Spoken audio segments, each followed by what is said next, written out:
morning. It is Friday, November the 5th. We are trying to make sure we're live. Jay, are you there? Are we? I'm here. I'm here. I screwed up. I messed up this morning. I was trying to be organized and have my screen split, and then it ended up messing up the whole damn thing. I don't even know if we're live. Okay, Brandon's here. Bruning's here. They're watching on YouTube, but are we live on Twitter is the question. It's saying we're not. It's saying we're not. It's saying we're not live on Twitter. Get it together, man. We're not. Who hired you to do this? I know. This is a real problem. This is DEFCON. What's the highest DEFCON level? 5? 6? I don't know. Jay. Happy Friday, Carl. This is a professional show, I promise you. But we're probably going to have to because it was just on Twitter, right? I found it. Don't worry, I found it. You found it? It's on Twitter now? Yeah, I found it. For some reason it's not on your account, but I found it. It's there. I just tweeted it. You just go retweet it right now. Oh, okay. All right. There we go. We're here. All right. Let's get you off the screen and let's get back to the show, baby. Good morning. It is Friday, November the 5th, 2021. This is Wake Up with Ray G, hosted by Bets TV. Jordan, now that we got all that cleared up, how are you doing, my friend? I am great. We had a few technical difficulties, but we good. We live. Just a few. We having fun. Week 9, man. Yeah, almost halfway through the season. Just I could shed a tear. Man. It's just the season comes and goes so fast, but I'm excited. It does, man. It's gonna be a good weekend. We got some good games today to talk about. Yeah, and we've got to it can't get any higher than 10, so let's just say DEFCON 10. Yeah, DEFCON 10, Bruning. We'll roll with that, damn it. We'll roll with that. But yeah, we've got our 5 marquee matchups that we want to talk about today, but we've got to start. What kind of news do we have? There was a report that came out late last night, Jay. I don't know if you saw it, but the Browns are preparing to release Odell Beckham Jr. today. That's what they say. Today, they said Friday. Today is Friday, I believe. I'm still a little under the weather, but I think my mental is still there. But they said Friday. He's expected to be released, so it's a certainty that he's not going to play this week. The question is, does he clear waivers? If he clears waivers, I believe that whatever team signs him has to pay him that $16 million, whatever it is.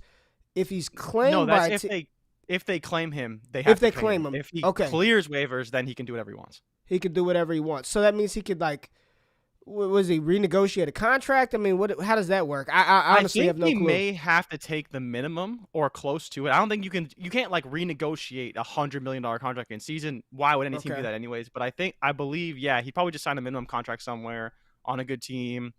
I know we'll see. I don't know what Odell's going to do, to be honest. I don't even know if he's going to join a team right away. He may take a week off, chill, That's whatever. Crazy, I'm curious what his services are going to be, and like you talked about yesterday, what the market's going to be for him if he's asking for a ton of money and stuff like that. That's crazy, man. For such a once just historically, great player, coming off that rookie season, what we saw him do in New York, just to be at this point, man, it's just NFL, not for long. So we'll see if the Browns do in fact release Odell Beckham Jr. and if he does get picked up again. Landing spots that I keep seeing, Kansas City is one of them. I continue to see places like Green Bay, New Orleans, New England Patriots pop up as suitors for Odell Beckham Jr. We'll see. We'll see how it plays out, man. But it's his birthday today, so hopefully he gets his wish and he's released and he gets picked up soon. I think league is just fun when Odell Beckham Jr. is balling and dancing. We haven't seen the whip dance from OBJ in a very long time, so it'd be nice to see that thing right there again. He hasn't done that in like 6 years. So Bruning says Vegas. No, you don't think so with Carr? I'm fine with him being with Carr. It's Vegas is just stay out of Vegas. Just don't go there. A lot of bad things are going on in Vegas right now. That's my city, man. That's where I was born. Ain't nothing wrong with Vegas, man. Ain't nothing wrong. You just need to know how to act. Conduct yourself like an adult. Do the right thing. Vegas isn't the problem. People are the problem. The city ain't the problem, man. City ain't the problem. But we had a game last night, Jay. The New England, the Indianapolis Colts. Of a game. Oh my gosh, that thing! There was a lot of hype for the Mike White, the Mike White ascension. And then he gets hurt, throws a touchdown pass to Elijah Moore, and then he gets hurt. But the Indianapolis Colts beat the Jets. What was it, 45-30? I'm not going to lie. I watched parts of this game, bits and pieces. I wanted to see the Colts offense, and I didn't want to see anything from the Jets, especially when Mike White was injured. And he made a good throw to Elijah Moore, but outside of that, he looked like a backup quarterback. The star of the show, hands down, star of the show, Jonathan Taylor. We saw him get 19 carries, 172 yards, ripping off that long 78-yard rush. 2 receptions, 28 yards. He went off, man. He went off. He crushed his overs. Longest carry in the game, longest rush. Crushed that. It was 18.5. We talked about that on the Fantasy Happy Hour on FTN Network. His over rushing yards, I think going into the game, prospects had it at 80.5 yards. Crushed that. I don't think he hit his reception total or his yard. He did hit his yards total, not the reception.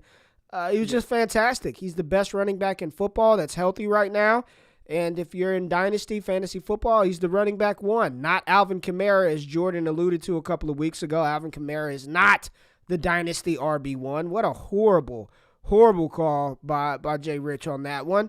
Jonathan Taylor is the RB1. He's fantastic. He did it in college. He's doing it in the NFL, and he just looks great doing it. Nyheim Hines had a good game. Michael Pittman Jr., another 50-something yards, so he didn't hit his over on receiving yards, but he did score a touchdown. Nice touchdown from Carson Wentz. And Carson Wentz did not turn the ball over. He did not turn the ball over as we expected. We thought Carson Wentz would give us one, and he did the opposite. He took care of the ball, and the Colts improved to 4-5 on the season.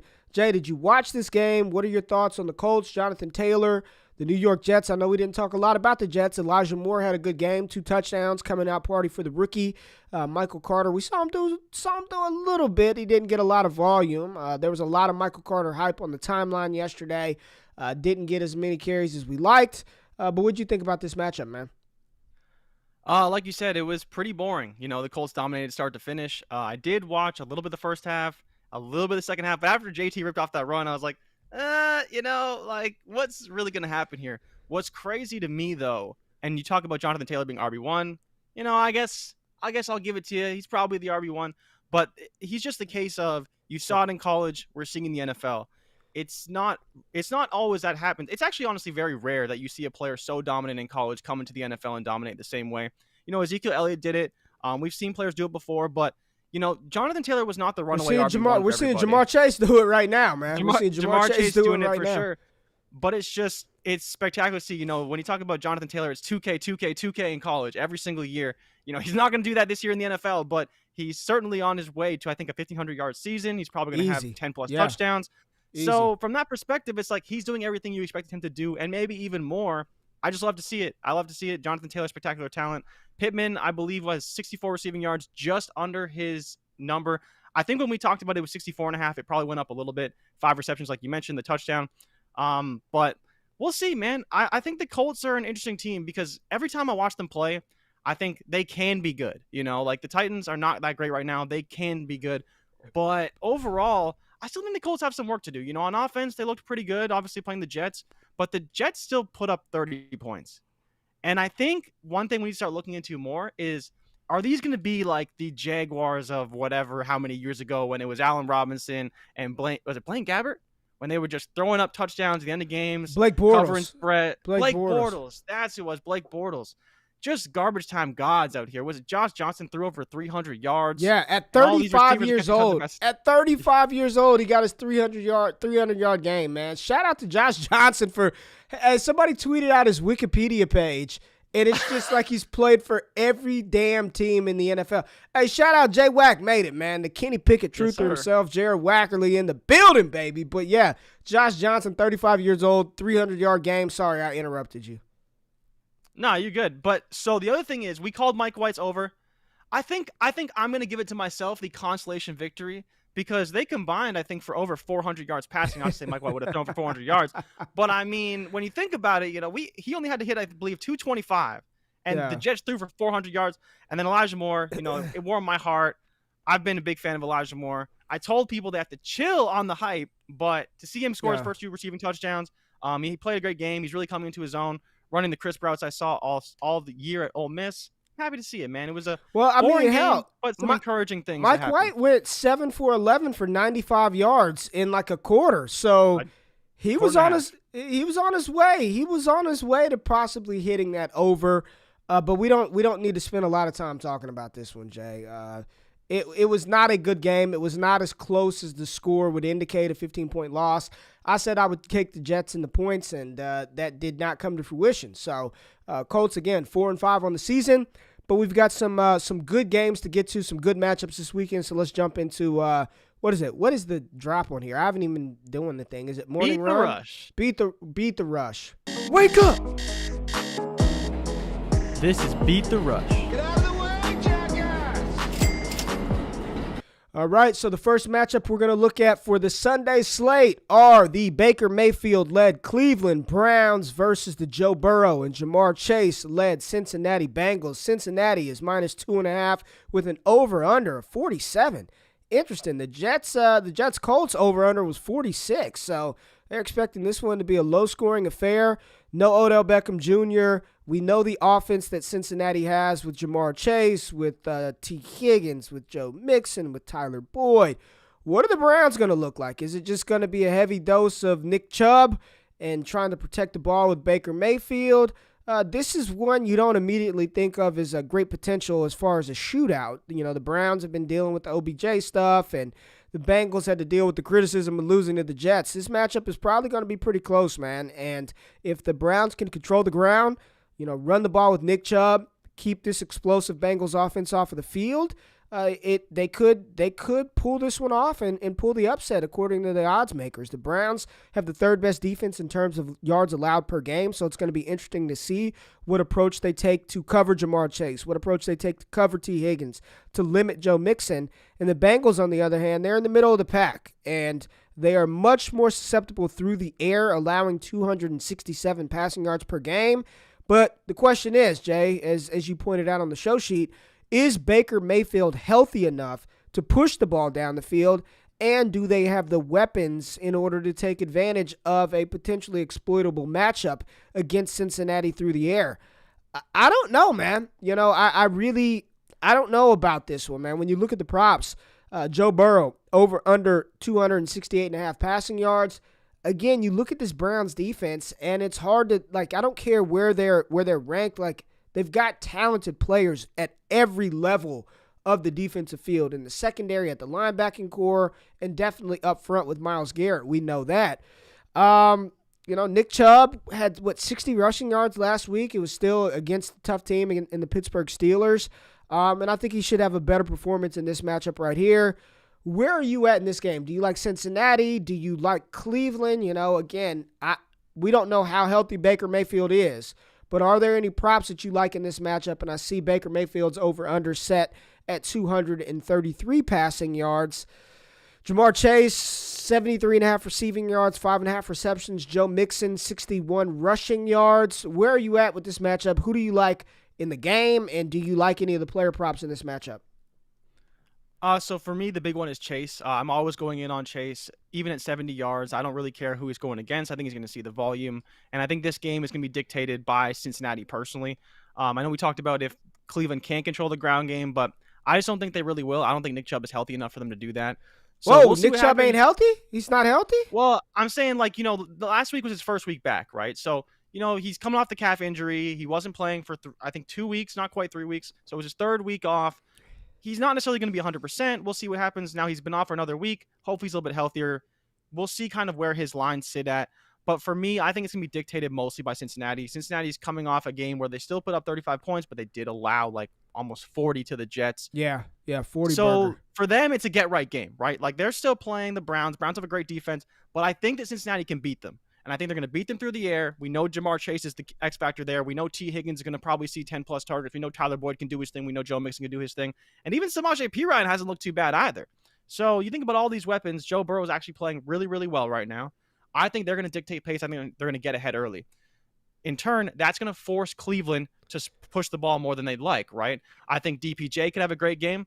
Whenever Odell Beckham Jr. doesn't play, Smash the overs on Donovan Peoples-Jones. Every single time, he's plus 320 to score a touchdown. That's where I'm going with this game as far as props. I don't think Peoples-Jones has any numbers out yet. He doesn't. Look for them on Sunday. Yeah, look for them on Sunday, but I would be going after him. I love the chase over for receptions and for yards. I'd be considering going over Burrow at 268. I don't know if I love Chase with the yards this week, man. I don't know. But who's going to stop him? Like, let's just be real. Who's going to stop him? I don't think there's a team in the league that can stop him, and that's I agree. No, I agree, but I mean, at some point, I mean, Eccles, the number 26 from the Jets, limited him last week. What did he have? 30-something receive. I get it, man. No one can stop him, but I just don't. I like Nick Chubb to score too. I called it last night on the FTN happy hour. I like Nick Chubb to get in the end zone twice, man. And right now, you can get him at plus 375. So I mean, it's not. It's Nick Chubb. Because of Baker Mayfield, right? Think about what's going on. Jarvis Landry had a horrible game last week, dropping balls left and right. You're banking on Donovan Peoples-Jones. Baker Mayfield isn't 100% healthy right now. I think Nick Chubb to score 2 at plus 375 are pretty.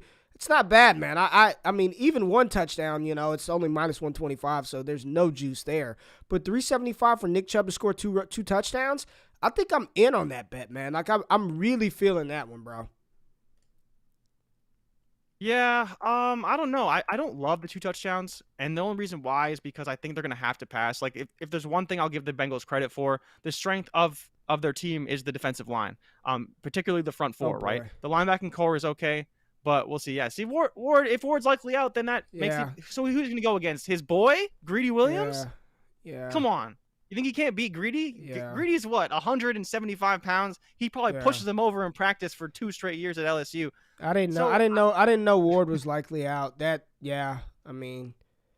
So we'll see. If you bet Chase is over on the season every week, I think you'd be like 5-2. I think you're 5-2 on the season if you just took his over. So fairly profitable. No juice on D'Ernest. I mean, to score a touchdown plus 350, yeah. 350. Solid. That's good. He scored one last week. I think you think of it like this, right? Nick Chubb, for whatever reason, doesn't get all the goal line work. And so you figure D'Ernest Johnson has a shot to score a touchdown. You're getting him at 350. That's solid odds. He did it last week already. We know that Kareem Hunt's not going to play. So I think that's a solid bet if you want to go that route. 350 on PointsBet, 300 on FanDuel for our FanDuel users. It's not on any other books right now, but I like that number, even at 300. It's not bad. That's why I'm shaking my head. That's not bad. That's solid juice, man. Solid juice. Who do you think wins this one? You didn't give me your prediction. Who do you think pulls this one off? They got Cincy favored by 2.5. Yeah, I got Cincy to win and cover. I think they win big, and I think the game goes over. Man, yeah, I think it goes over as well. I think it goes over 47 points. You think Cincy wins big? Touchdown?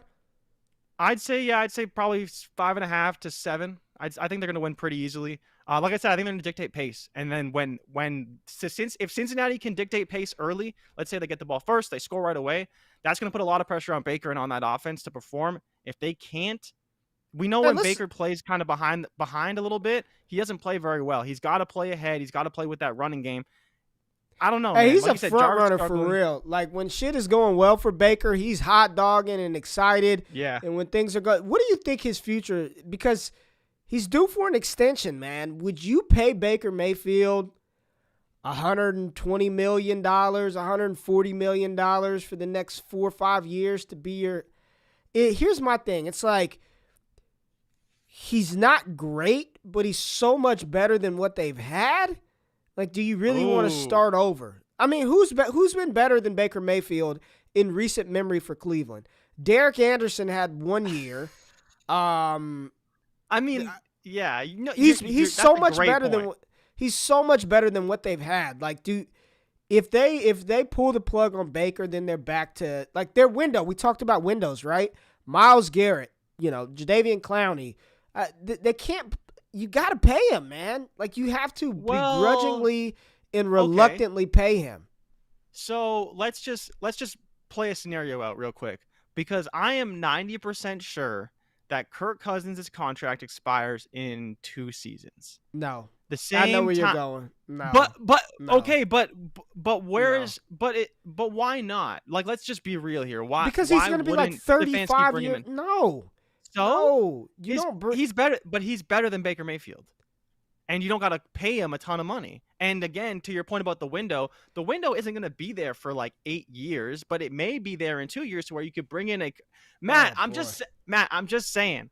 If you're telling me that Baker is better than Kirk Cousins, I would heavily disagree.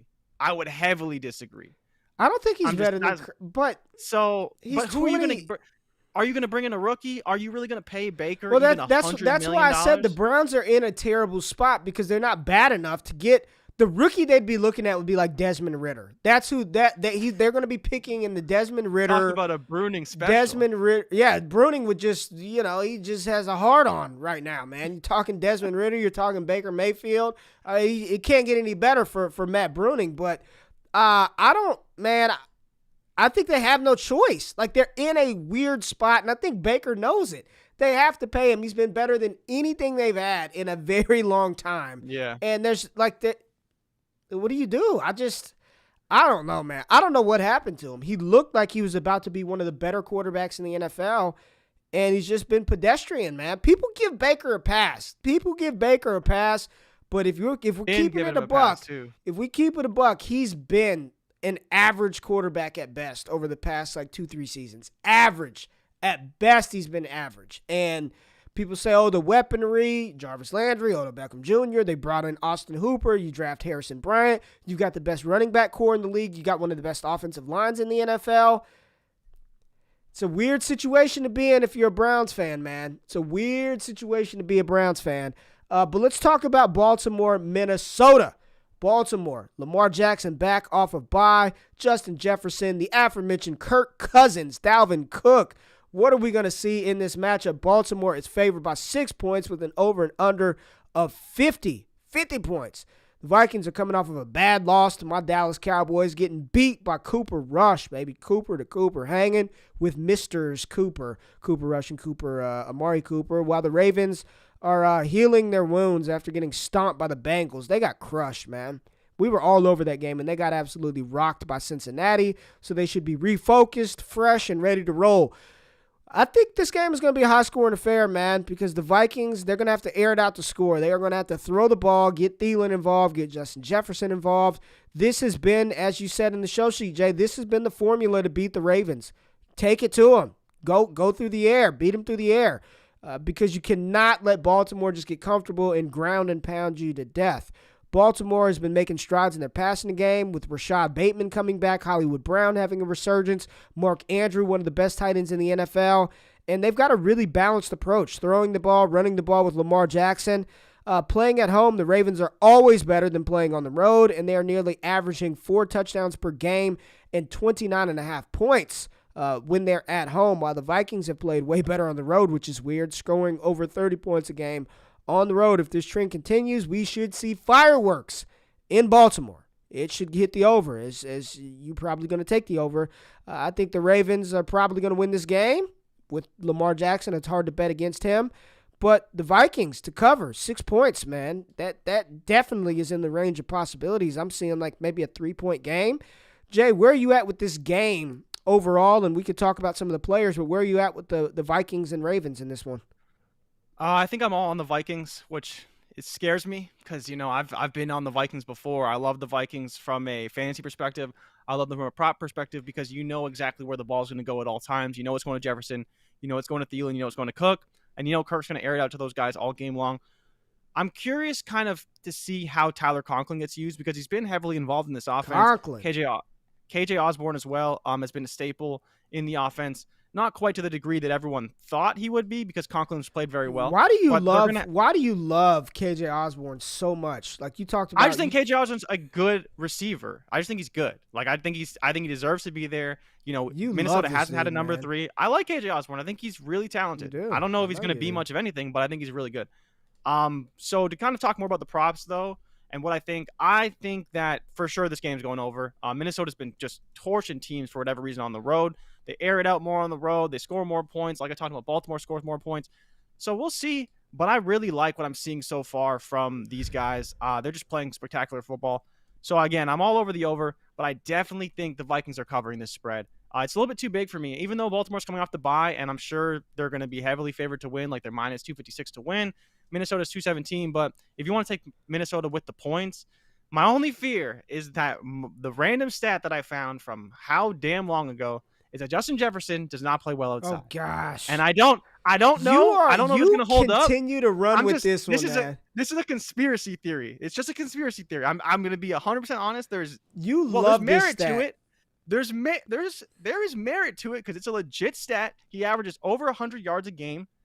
He averages over 100 yards a game indoors. He plays at home indoors, obviously, in Minnesota. But he only averages like 60 yards outside. It doesn't make any sense. In the winter, do not play Justin Jefferson when he's outside. Don't play him in Green Bay or Chicago. Just don't do it. But in Baltimore, I'm curious what the weather's like in Baltimore. Probably not that great. I'm upper East Coast where it's pretty cold. It's probably like 20 or 30 degrees outside right now. So it's 39 right now, and it's projected to be, but it's supposed to be nice. It's going to be a nice football weather. Sunday, it's going to be about 50. As they like to put it, right? A brisk 50, but sunshine. So it's nice, man. It's good football weather. Yeah, so I want to get your thoughts, though, if we can go to the Ravens quickly, because I think this is going to be a breakout game for Rashad Bateman. And I want to know what your thoughts are on that, because the Vikings, they're not the best team against the pass. We've seen that. I got to get me a tinfoil hat. Yeah. But, it's definitely, I'm 100% real. It is a conspiracy theory stat. But there is merit to it. If you look up the splits, it's legit. I'm not making it up. It's real. But it's definitely weird conspiracy type stuff. It'll probably work its way out in the end. But I do think that Bateman's going to go over. I think coming off the bye, now he's healthy. He's played some game action. We saw him getting pretty heavily involved in the offense. Yeah, heavily involved. Now it's his time. Coming off the bye to really take over the offense. And I think that Bateman's going to have a big role. And I'm really excited to see him in this game. But yeah, the other guy plus 260 to score. Plus 260 to score. I'm fine with that. I'm more in on Thielen. So Thielen to score is plus 150, and his over/under is only 58.5. 58. Again, Justin Jefferson is smash. not good. He is not good when it comes to playing outdoors. So I'm going to go with Thielen because I think Thielen's going to play better. I think he's going to have a better game. So I'm in on Thielen with the touchdown and the yards. Justin Jefferson's at 73.5 receiving yards, so I'm iffy on it. Cook, 75.5 rushing yards. You're going to take the under on No, on Jefferson? I'm not going to take the under. I'm just saying, Let me ask you, from a betting perspective, why do people not want to take unders? Like, I was listening to something the other day, and I think in life we're naturally optimistic people, so I think like 80% of prop bets are overs. Like, people just take the overs 80% of the time. And I don't know who I was listening to, but there was like a high number of prop bets that go under. While everyone's going over, it's like the unders which you really should be taking. Just wondering why if we don't like something, why not take the under? Well, it's like we talk about in fantasy all the time, right? It's like there can only be 12 wide receiver ones, but everyone projects like 40, right? Yeah. So it's just like you said, we're optimistic people. Every game I think that we're talking about today is going to go, like, we think it's going to go over. So that just tells you kind of where we're at with these games. I know, right? Yeah. Kirk Cousins, I think, can go over 267. Lamar's at 250. We should just name this the over show. Let's just bet. Let's just throw out overs because you never take the under. Your tinfoil hat conspiracy. Have some damn guts and take the under. You know what? Fine. This is your stat. For the show, I am saying for me. Justin Jefferson is going under 73.5, and whatever his reception total is, maybe he'll get that. But I'm going under 73.5. There you go. Have some balls out here, man, on a Friday. All right. Is there anything, dude? We were talking before the show.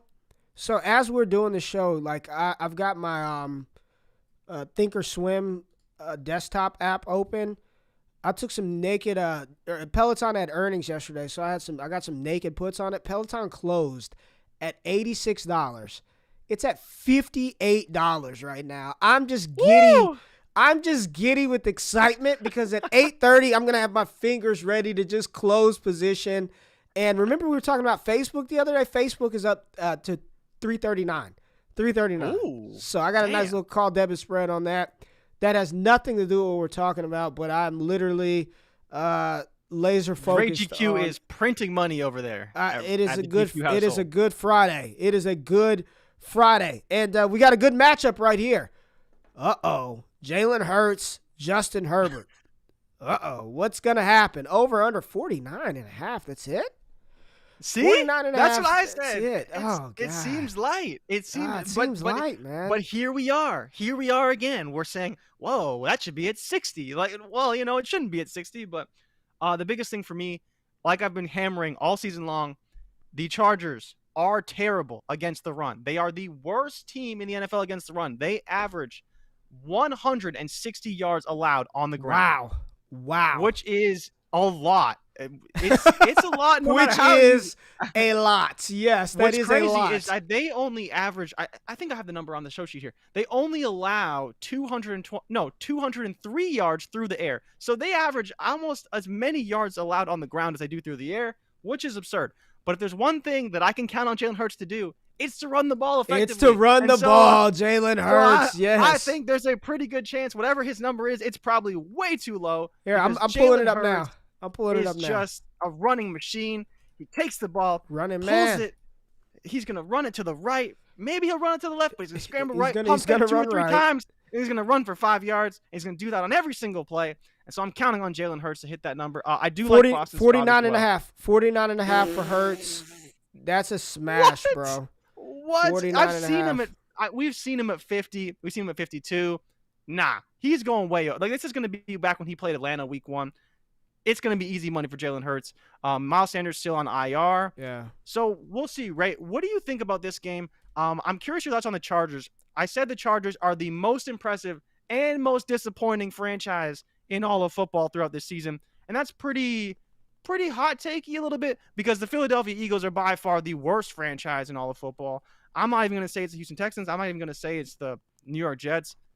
For me, it's got to be the Eagles are the worst. But the Chargers have been way up there. It's agony and ecstasy with the Chargers. And how do you feel about them this season? Because Justin Herbert's playing well, but I don't really know where he's at right now. I think you can do a small parlay in this one, just like rushing yards. And Jalen Hurts over 49 and a half. Lock it in. Boston Scott right now is sitting at, I believe, 44 and a half rushing yards for Boston Scott. I really like that. Now, Austin Eckler, 62 and a half. I'm not as confident there. But you can do something with Boston Scott, Jalen Hurts, their overs, and pick a wide receiver and take their unders. Maybe Dallas Goedert over receptions because it seems like he is the guy that they want to target. Now, Dallas Goedert's going to have to deal with Derwin James, right? 58 and a half receiving yards for Dallas Goedert. They don't have his reception props up right now, but that's problematic. My question is this a week that Devonta Smith gets some targets? Is Philadelphia? We know that L.A. doesn't defend the run well. Philadelphia threw the ball 14 times last week. Why would they deviate from that formula? They're one game back from a wild card spot. Right now, Philly is one game back from a wild card spot. Why would they deviate from what they did? Now, I get it was against Detroit, but if I'm Nick Sirianni, which I'm not a fan of him at all, but why would you even put the ball in Jalen's hands? Unless the Chargers get on that ass early and then they have no choice but to throw the ball. You know what I mean? Because that's the potential for the over with Justin Herbert, with Jalen Hurts passing, is the Chargers get out early and they get on that ass and then they're forcing Philadelphia to throw the ball. I don't know if that's how they want to play, but that's definitely a story into which those passing props get hit. I don't know what to do about this. I have no clue. Yeah. The Chargers should win, but Philly, the line is only 1.5. It's only 1.5. Yeah, so it's pick 'em. Yeah, I'm with you. When I was writing this game up and kind of pulling a few lines and a few different things from this, I was quickly going towards the under as well. But the problem for me is when I thought about it more and more, I'm like, at the end of the day, I know that the Chargers are an under team. They're 2-5, or they're 2-5 to the over, right? So they've hit the under 5-7 games. So they have been hitting unders a lot. But the problem for Philly is that regardless of the game, no matter how good or bad Philly looks, they're probably going to put up 20 points in the game. Like Jalen Hurts finds a way to get 2 touchdowns into the end zone minimum. Usually they run one in. I love Boston Scott to score in this game. And then you have the Chargers. The Chargers aren't always putting up points. Mike Williams is still kind of a little bit banged up. Keenan Allen should be great in this game. I love him in this matchup. But Devonta Smith, I just can't count on anything from him right now. I just don't see a scenario where he's going to go over unless he catches a bomb touchdown, at which point maybe I just go under on his receptions instead of the yards. but we just haven't seen the involvement. So I don't know why anyone would go that route. If you want to, bold for you. But Bruning, come on, man. I'm trying to give you the numbers. Tin Hat Man. I'm fine with that. I'll get a tin hat. Maybe for Halloween next year, I'll dress up as the Tin Man. And yeah, man, I think the Chargers are gonna win this game though. I just think that Philly's just garbage. Like there's really no way around it. They're a terrible team. They can put up points, but they're still a terrible team. Even though they have a good pass defense, I don't think it's good enough to stop what the Chargers can do through the air. So we'll see. But I am in on the over. I was lending towards the under initially, but I think I'm gonna go over. I thought you were turning towards the under, man. No, I went that way initially, but I had to go back to the over because I'm like, you know what? Optimistic. Got to do it. I think Justin Herbert's going to get right in this game. Finally. Tin Hat Tuesdays. Tin Hat Tuesdays could be a thing. All right. Where are we going now? Are we going Green Bay, Kansas City? Jordan Love? Yes, sir. Little Jordan Love, Patrick Mahomes. Let's see what we got in the young kid, man. We talked about this at some point in the show earlier this week. This is, and I'm hearing more and more analysts talk about this one. This is the game where I think Green Bay is going to figure out what they have in the young kid, right? Are they comfortable with letting Rodgers say bye-bye, or do they get on their knees, beg and pray that he stays in Green Bay after the season? I know we all think it's a foregone conclusion that Aaron Rodgers is playing in his last season in Green Bay. But if Jordan Love looks absolutely putrid, I do think they get on their knees and they beg for Aaron Rodgers' forgiveness and to come back, and they do whatever it takes, and they draft wide receivers. Shit, they might draft wide receivers the first 3 picks in their draft, depending on how Jordan Love looks in this matchup. But on the road versus Kansas City, it's a tough test for a young quarterback going into Arrowhead, and I don't care how bad the Chiefs are playing. When that offense could put up points and score, it's going to force this young man to have to do something. And, they'll have the entire offense on the field this week. Devontae Adams is back. Allen Lazard is back. Marquez Valdez-Scantling is back. You've got, Randall Cobb playing a little bit better, but the defense of the Kansas City Chiefs are in complete shambles, allowing damn near 28 points a game, and they remain in the bottom 10 in passing yards and rushing defense. So you've got 2 good running backs in Green Bay, in A.J. Dillon and in Aaron Jones. You've got the best wide receiver in football in Devontae Adams back. Allen Lazard playing good football this year. Jordan Love's going to have the full arsenal at his disposal. So there won't be any excuses that he didn't have any weapons and he's just getting thrown to the fire. The Packers, on the other hand, when you're talking about Patrick Mahomes, they've played great against the pass, which is weird because the narrative was Kevin King is terrible, no Jair Alexander. They're playing really good through the air, really, really well. And we both believe that ultimately this game is going to, fall on the legs of A.J. Dillon and Aaron Jones, but I think Jordan Love is going to have to do something with his arm in order for Green Bay to win. Kansas City is favored by 7 points. Jay, Kansas City has been terrible against the spread this season. I think they're 0 how many weeks have they played? They're 0-7, 0-8 against the spread, or 1-7 against the spread. You're not liking KC to cover this one, right? You don't feel that. You're not feeling that in your bones. I think we both believe that this game can go over, especially if we get a couple of turnovers from the quarterbacks. Patrick Mahomes seems to turn it over at least once a game, every game, and then you've got a young kid making his first start on the road. So I think we can confidently, maybe not confidently, but there's probably a good chance that Jordan Love throws an interception in this game. I think this is going to be a good game. I am a little more bullish. I have a little more confidence in Jordan Love. I think there's something to learning behind Aaron Rodgers. And when you have a weapon like Devontae Adams at your disposal, you utilize said weapon. So where are you at with this game sort of narrative in this matchup with Jordan Love versus Patrick Mahomes?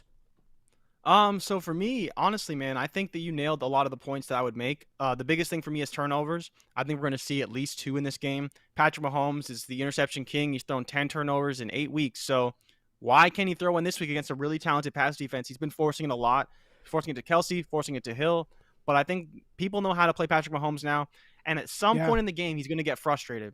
And he's been getting frustrated every week. He's been forcing throws. He hasn't been checking it down. And we know they're not going to run.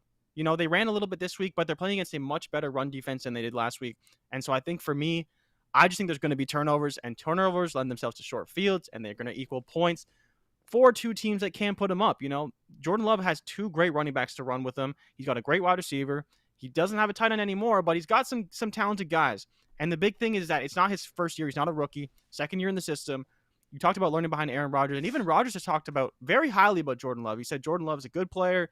He's smart. He can throw the ball all over the place. And the biggest thing with Rodgers is he already went through this with Favre, right? He knows what it's like to be the next quarterback. And he talked about that, I believe, a couple months after Jordan Love got drafted, saying how he didn't want to do the same things that Favre did, how he wanted to legitimately nurture Jordan Love to help him be a better quarterback. He knows that Jordan Love's never going to be better than him. He may replace him at some point if Green Bay chooses to get rid of Aaron Rodgers. But ultimately, Rodgers is trying to kind of pay it forward a little bit to Jordan Love in the way that Favre didn't. So I do have to commend him for that a little bit. He's talked about that. But I think that Jordan Love's going to be ready for this game. He may not have the best game of his career. I'm not expecting the world of him, but he's got everything around him. And Matt LaFleur is very cognizant of what Jordan Love can and can't do. He's had him in the system for over a year. So we should have no problems knowing what Love can and can't do, what plays he runs well, what throws he can make. So there should be no surprises from the coaching staff, but we'll see. We don't know if he's going to go full Wentz out there in his first start, or he's going to be confident. He's going to hand the ball off. He's going to deliver the ball. He can do it all. He can run. He can pass. He can throw the ball off platform a little bit. So I'm excited to see the kid, man. About hype. You make a really good point. They know what they have in him, right? LaFleur and the coaching staff, they know what they have in him. They should know what he's comfortable doing. And I think even during the preseason, we saw Jordan Love do some things where we sat back and we're like, okay, all right, he's not bad. He's not bad. This isn't a situation where you're just throwing a rookie in blind. It's not like throwing Zach Wilson out there against the Saints in week 1 or, the New England Patriots early. I'm just a little more bullish. Some props that I love. Tyreek Hill has turned into a PPR machine. Over receptions. It's only 6.5. It's only 6.5. I like Tyreek Hill at home coming off of a piss poor victory. I think Kansas City, they're trying to get it back, man. They're trying to get their momentum back. I love Tyreek Hill over 6.5 receptions. Jordan Love anytime touchdown plus 370. Not bad. Anytime TD for J Love plus 370. A.J. Dillon 35.5 rushing yards. Give me the over. Me the over. My God. And plus 300 anytime touchdown. Devontae Adams 78.5 receiving yards. I like a lot of these props, man. I like Devontae Adams. I love A.J. Dillon.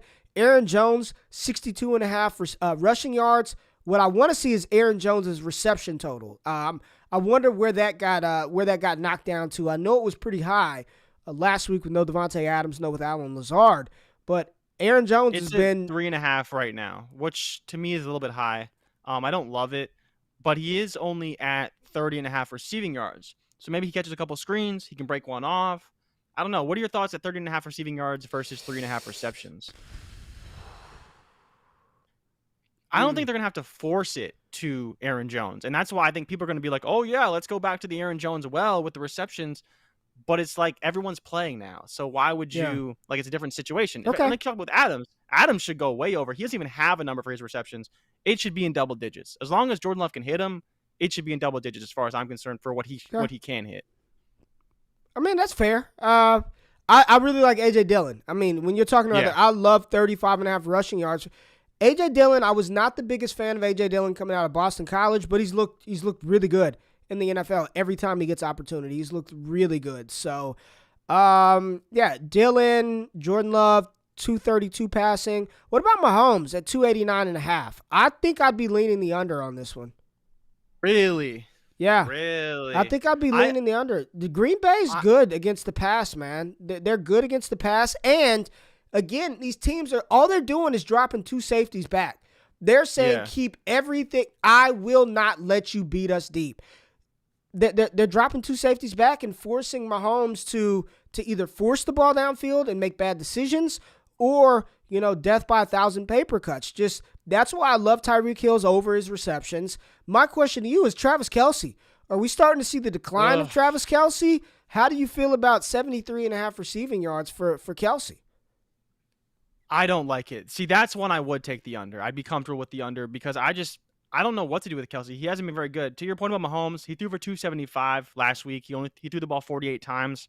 I think we see something 48 similar. times and didn't even hit Yeah. 300 yards. They're not letting them go down the field. I mean, we talked about this after the Monday night game. The longest completion was a 24-yard shovel pass to McCole Hardman, tap pass to jet sweep to McCole Hardman.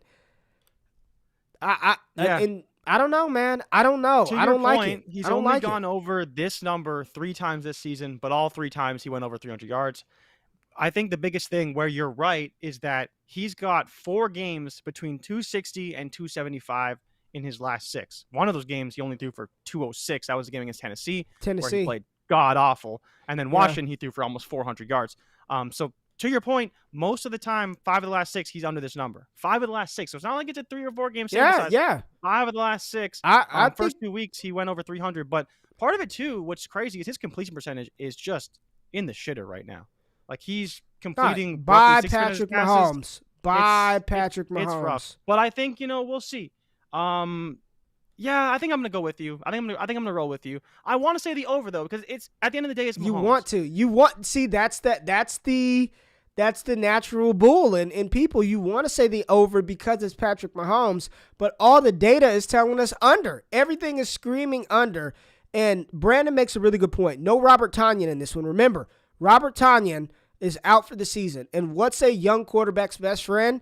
The tight end position. So when you going back to Aaron Jones, do I like the receptions or the yards? Probably the yards. Probably over 30.5 receiving yards because now I don't care if he gets there on 1 play or 2. I think I kind of like that. It's probably going to be heavy Adams, heavy Aaron Jones in the receiving game. Like I believe that's the game plan.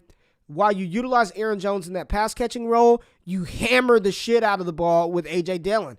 I think that's going to be the game plan of this one. Try to keep the Chiefs' offense off the field. Protect your young quarterback on the road in a very loud stadium. And this game is being played at noon, so I think it's a noon game. No, it's the game of the week. So it's Sunday night. Is it Sunday night? Oh no, sorry, it's no. not. It's the afternoon game. Fox game of the week. It's the Fox game of the week. Yeah, man. That means people have been up for a minute. They had some drinks. It's gonna be loud. It's gonna be loud. I think I like Aaron Jones receptions, man. I really do. Yeah. I'd wait DJ for a in live. me was looking up Mercedes Lewis props, hoping he's gonna get some run at tight end this week. So we'll see. Mercedes Lewis, Josiah DeGuara, Jay Sternberger's not even with them anymore. I don't think. I don't know. We got to talk. I am so pissed off because as I looked at the show sheet, you did not have the Dallas Cowboys on the show sheet, and that is a no-no. That is a no-no because we will talk Dallas Cowboys on the. I'm actually going to start doing Dallas Cowboys commentary on YouTube because I just love the Cowboys and we got a good team, man. Like I got a lifelong dream. I want to be a beat reporter for the Cowboys. Dallas Cowboys, Denver Broncos. No Von Miller. Teddy Bridgewater is going to be harassed all day by Randy Gregory and Micah Parsons. Still no word with Dak Prescott. Is Dak playing? Do you know if Dak is? I have no clue. I have no idea. I just you're Mr. assumed. Dallas, so I just defer to you. I assume that Dak was not going to play versus Denver. I assume you have connections in the Cowboys front office. A direct line to Jerry Jones, Mike McCarthy. I know you're working on it. You say you want to be a Dallas beat reporter, but last time I checked, beat reporters have to write, and I know that writing is not one of your favorite things to do. No, but, man, if you want to be a Dallas on-field No. reporter, maybe for a local news station. Hey, that could be something I could see. Brandon said Dak said he's ready to start. He says that every week. Yeah, He's always ready to go. Yeah, he's always ready to go. You stay ready. Dak's over-under right now is passing yards 277.5. CeeDee Lamb apparently sprained his ankle. I'm not really concerned about it. I think CeeDee Lamb is still going to – it's interesting. They don't have any lines up for CeeDee Lamb. The fact that Dak has a line, though, is encouraging. Because these bookmakers are connected. They do know some things. So yeah, they're not dumb. Every major book has a line on Dak Prescott. It means he's probably playing. And that's one thing that is very underrated about the fantasy space is sometimes you should look at the books because the books know a lot more than we do a lot of the time. And if every book, PointsBet, BetMGM, DraftKings, like everyone has a line for Dak Prescott. So I think if we're just going off of that, better chance than not that he does play. And if he does play, Denver's in for a world of trouble, man. I remember the last time I looked at the Dallas Cowboys stats at home, they were averaging like 35 points at home. Yeah, I believe the over-under was only like 46 or something. Yeah. And I was still considering taking the over because the last time they played the Giants, it was a similar number. It was like 47.5, 48. Giants are terrible. But the thing is that you're banking on the Cowboys scoring 38, 40 points because that's what they've been doing at home. So I don't know, man. I love betting Dallas to win. I love betting Dallas to cover the spread. Again, the only team in the league that is undefeated against the spread. Dallas going to cover the spread again this week against Denver. I'd almost guarantee it. I'm fine with that. No, don't go looking for the helmet now. Don't. I see you looking around to the back. You're trying to figure out where it is. Don't go looking for the helmet. But I think the Cowboys do cover this time around. CD ankle injury. Amari Cooper overs all day long. You know, Amari Cooper just a beast. I love Amari Cooper. And Stone, to your point about CD, if CD doesn't play, you want to go after Dalton Schultz. Dalton Schultz will kind of pick up the slack in that regard. You'll see a lot of Amari Cooper. You'll see a lot of Zeke, a lot of Tony Pollard. I don't know what Denver's going to do, man. Against the run, they're pretty solid, but I think they're going to be beatable through the air. Dak's going to hand the ball off a lot. Blake Jarwin is out. Blake Jarwin is out this game. So I like that. I love Dalton Schultz. And we're back, baby. The helmet is back. The Dallas Cowboys will win this matchup in convincing fashion and will continue the dominance towards the NFC Championship. Michael Gallup, apparently. We don't care, baby. It's all about the Cowboys, man. Cowboys, Jay. Bet the over. CeeDee Lamb, Go rest your ankle. The AirPods have fallen out. I can't hear anything. Jay, is there anything else we need to tell the people before we get out of here?